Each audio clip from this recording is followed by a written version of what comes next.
Hello সবাইকে, কেমন আছো সবাই? আশা করি সবাই অনেক ভালো আছো, সুস্থ আছো। আজকে সারাদিনের কাজ সামলে বিকেল থেকে একটা নতুন ভিডিও ঠিকই নয়, ভেবেছিলাম ভিডিও করব না। তারপরে ভাবলাম যে না, যখন সবই করছি তাহলে ভিডিওটা কেন করব না? ভিডিওটাও তোমাদের সাথে শেয়ার করি। জানি না অবশ্য লুকটা কেমন হবে, নতুনভাবে চেষ্টা করার ট্রাই করছি। তো এটা অ্যাকচুয়ালি তোমরা বৃদ্ধি লুক বলতে পারো। তো সেটাই ক্রিয়েট করার চেষ্টা করেছি। ভালো হয়েছে না খারাপ হয়েছে সেটা তো আর বলাটা আমার পক্ষে সম্ভব নয়। তোমরা দেখে বলো আমাকে। তো দেখো, ওকে শাড়িটা পরিয়ে দিলাম। আর আজকে শাড়ি, জুয়েলারি সবকিছুই কিন্তু আমার, আর মডেলটাও আমার। তো যাই হোক, ও বলছিল যে মামি তুমি তাহলে আমাকেই সাজিয়ে দাও, তোমাকে আর মডেল নিতে হবে না। আর আমার বেশ ওকে সাজাতে ভালোও লাগে। ও খুব চুপচাপ বসে থাকে, ও কোনো জ্বালাতন করে না, কিছু না, মানে খুব মিষ্টি একটা মেয়ে, একদম শান্ত চুপচাপ বসে থাকে, যেভাবে বলবো সেভাবে করবে। তো যাই হোক, আহ, এই শাড়িটা আমার ছিল আর কি। এই শাড়িটা আমাকে আমার শাশুড়ি মা কিনে দিয়েছিল, আর এই ব্লাউজটা একটা শ্যুট পারপাসে আমি কিনেছিলাম। আমার একটা শ্যুট পারপাসে, তো সেটা তো আর হয়নি। তারপরে এটা ছিল, আমি নিজেও একবারও পরিনি। আজকে ওকে দিয়ে উদ্বোধন করালাম। আর বেশ ভালোই লাগছে, শাড়িটার সাথে ব্লাউজটা বেশ ভালো ম্যাচ হয়েছে। আর দেখো, স্টেপ বাই স্টেপ তো মেকআপ তোমাদেরকে আমি দেখাতে পারবো না, কারণ তাহলে ভিডিওটা অনেকটা বড় হয়ে যাবে। অনেকেই আমাকে বলছো যে কণিকাদি তোমার কাছে মেকআপ শিখবো। দেখো, আমি নিজেই এখন বিগিনার, মানে নতুন শিখেছি সবে, নিজে এখন প্র্যাকটিসের মধ্যে রয়েছি। টুকটাক বুকিং নিচ্ছি। তো একটু ভালো করে আমি জিনিসটা আয়ত্তে নিয়ে আসি। হ্যাঁ, এমন নয় যে আমি কোনো ব্রাইডকে সাজাতে পারবো না বা কোনো পার্টি মেকআপ করতে পারবো না, না, সেটা নয়, সম্পূর্ণটাই পারবো। কিন্তু কি বলতো, স্টুডেন্টকে শেখাতে গেলে প্রথমত খুব ধৈর্যের দরকার, যেটা আমি দেখেছি। হ্যাঁ, ধৈর্য কিছুটা আছে, আরেকটু আয়ত্তে আনতে হবে। সেই ধৈর্যটা আগে নিয়ে আসি নিজের মধ্যে। আর তারপরে অবশ্যই শেখাবো, যখন শেখাবো অবশ্যই তোমাদেরকে জানাবো। একটু 2-3 মাস একটু নিজেকে সময় দিই, নিজের কাজগুলো একটুখানি বারবার করে ঝালাই করে নিই। তারপরে আশা করি হাতটা ভালোভাবে সেট হয়ে গেলে তারপরে পারবো অবশ্যই। আইটা একটু লাইটের মধ্যে রাখার চেষ্টা করছি। ক্যামেরা একটু ডিপ আসছে, বাট আরো লাইট ছিল। আসলে ক্যামেরায় যেটা হয় সেটা পুরোটাই ক্যামেরায় আর কি একটু অন্যরকম লাগে, একটু ডার্ক ডার্ক লাগে, বাট এতটাও ডার্ক নয়। আমি চেষ্টা করি একটু লাইটের মধ্যে রাখার। আর বৃদ্ধির লুক সবসময় একটু লাইট রাখলেই ভালো লাগে। তো দেখো, আই মেকআপটা করে নিলাম, হয়ে গেছে। আর এদিকে ওর একটা টোনার অ্যাপ্লাই করে নিলাম। তারপরে টোনারটা একটুখানি শুকিয়ে গেলে 1 মিনিট না, মানে ওই 10-15 সেকেন্ড 20 সেকেন্ড মতো একটু রাখতে হবে ফেসে। প্রত্যেকটা প্রোডাক্ট দেওয়ার পর 10 সেকেন্ড করে ওয়েট করতে হবে। তারপর একটা ময়শ্চারাইজার দিয়ে দিলাম, ওয়াটার বেসড ময়শ্চারাইজার।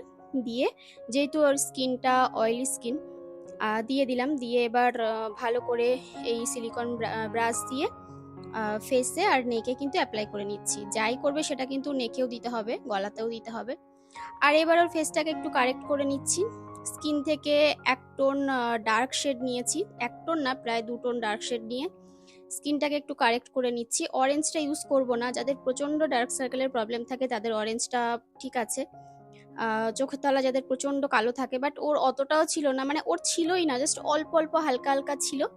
তো স্কিনটাকে একদম ঠিকঠাক করে নেওয়ার জন্য একটু ডার্ক দিলাম, ডার্ক শেড দিলাম। দিয়ে এবার এটাকে ভালো করে ব্লেন্ড করে নিচ্ছি। দেন এবার দিচ্ছি আমি ফাউন্ডেশন। আজকে কিন্তু এই ক্রিম বেস ফাউন্ডেশন দিয়েই করব। এটা নন এইচডি। এইচডি আগে তোমাদেরকে দেখিয়েছি, এইচডি মেকআপ। আজকেরটা পুরোটাই নন এইচডি করছি। আর ভালো করে ওই ফাউন্ডেশনটা গলায় মুখে ভালো করে নিয়ে লাগিয়ে নিলাম।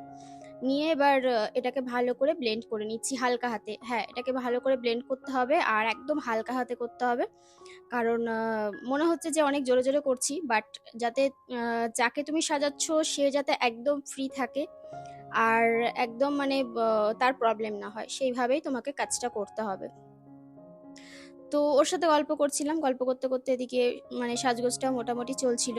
তো ওকে বললাম উপর দিকে তাকা, আইলাইনারটাও একেবারে আগে পরিয়ে নিয়েছি, আমার এটাতে সুবিধা হয়। তো আস্তে আস্তে যখন আরো পাকা হাত হবে তখন এটা পরে করলেও হবে আই মেকআপটা। তো আই মেকআপটা আগে করলে আমার সুবিধা হচ্ছে, ওই জন্য আগে করে নিলাম, আর কাজটাও তাড়াতাড়ি হয়। তো এবার চোখের তলায় ক্যান্সেল করে নিচ্ছি। আর নাকে তারপরে যে যে জায়গায় আর কি দিতে হয় একটু ক্যান্সেল করে নিচ্ছি। তো এটাকেও ভালো করে ব্লেন্ড করে দিলাম। ব্লেন্ড করার পর এবার যা যা এক্সট্রা দেওয়ার, কন্ট্রোর, ব্লাশ, হাইলাইটার এই সমস্ত, তারপরে পাউডার দিয়ে পুরো জিনিসটাকে সেট করা। তো দেখো তার আগে আমি এদিকে দিচ্ছি একটু ক্রিম ব্লাশ। এটা রিকর্ডের একটা ক্রিম ব্লাশ, আর এটা জাস্ট অল্প করে একদম হালকা করে দিচ্ছি। যখন মডেল সাজানোর দরকার তখন কিন্তু এটা একটু বেশি করে দিলেও হয়।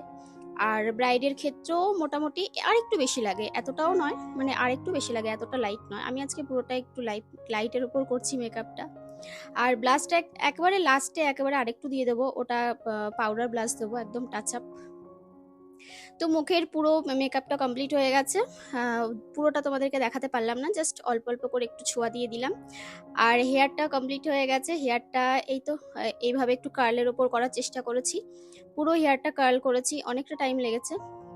আর ফ্রন্ট সেকশনে দুটো ক্লিপ ঝুলছে দেখতে পাচ্ছ, দুটো একদম একদম যে ছোট যে কার্ল হয় সেই কার্ল করব, ফ্রন্টে যে কার্ল হয়। আর এবার সবার লাস্টে একদম টাচ আপ দিয়ে দিচ্ছি, তোমাদেরকে তো বললাম সেটাই আর কি করছি। আর আমি কিন্তু একদম স্প্রে দিয়ে ফিক্সার দিয়ে মেকআপটাকে ফিক্সও করে নিয়েছি, তারপরে এগুলো লাগাচ্ছি লাস্টে একদম শেষে। এবার হেয়ারটা হয়ে গেলেই মানে ফুল লাগাবো, জুয়েলারিগুলো পরাবো, ব্যাস তাহলেই কিন্তু রেডি হয়ে যায়। আর এবার একটু হাইলাইটার দিয়ে দিচ্ছি যেখানে যেখানে দেওয়ার দরকার হালকা করে। একটু ফটোশ্যুট করার ইচ্ছা আছে, তো করেও ছিলাম, তোমাদেরকে লাস্টে ফটোগুলো অ্যাড করে দেবো। তো হেয়ারটা করার পর এবার যেটুকুনি ফেস মেকআপ বাকি ছিল করে নিলাম। আর এবার হচ্ছে ওই ফ্রন্টে যে কার্ল করার বাকি ছিল সেটা করে নিচ্ছি। একদম জাস্ট অল্প অল্প দুটো হেয়ার রেখেছিলাম, মানে কিছু কিছু হেয়ার রেখেছিলাম, সেটা দিয়ে আর কি করে নিলাম। তো ওকে কেমন লাগছে তোমরা কমেন্ট করে বলো। আমি ভালো খারাপ বিচার করার আমি কেউ নই, কারণ মেকআপ আর্টিস্ট নিজেরা কখনো বলতে পারে না যে আমার মেকআপ খুব ভালো হয়, খুব ভালো না। মানুষ যখন তোমার কাজটাকে ভালো বলবে তারপরে তাহলে জানবে যে তোমার কাজটা পারফেক্ট হয়েছে। ভুল ত্রুটি তো হবেই, কারণ সবারই ভুল হয়, কেউ একদমই পারফেক্ট হয় না। তো হ্যাঁ, একটু না একটু কোনো না কোনো খুঁত থাকবেই। তো হ্যাঁ, এবার জিনিসটা তোমার ডিপেন্ড করে প্র্যাকটিসের ওপর, যত প্র্যাকটিস করবে কাজটা তোমার কিন্তু তত নিখুঁত হবে, তাই না? আমি ওই কভার করলাম, ওই 4-5 বার হয়তো হবে করেছি, তো আস্তে আস্তে করতে করতে আরও জিনিসটা বেটার হবে। আমার কাছে যেটুকুনি জুয়েলারি ছিল সেটাই পরিয়ে দিচ্ছি। আর ও তো কানেরই খোলেনি, ছোট ছোট রিং পরেছিল। আমি বললাম তুই কানেরটাই খুলিস নি, বলছি কি না মামা আমি তো ভুলেই গেছি।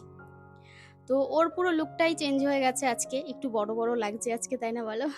তো কানেরটা পরিয়ে দিলাম। এই কানেরটাই আমার কাছে ছিল, আমার কেন জানি না মনে হচ্ছিল একটু যে পাশা টাইপের যে কানেরগুলো হয়, টানা টাইপের, ওই কানের দিলে বেশি বেটার লাগতো। বাট ওই কানেরগুলো আমার কাছে আপাতত ছিল না, যেটা ছিল সেটাই দিয়ে দিলাম।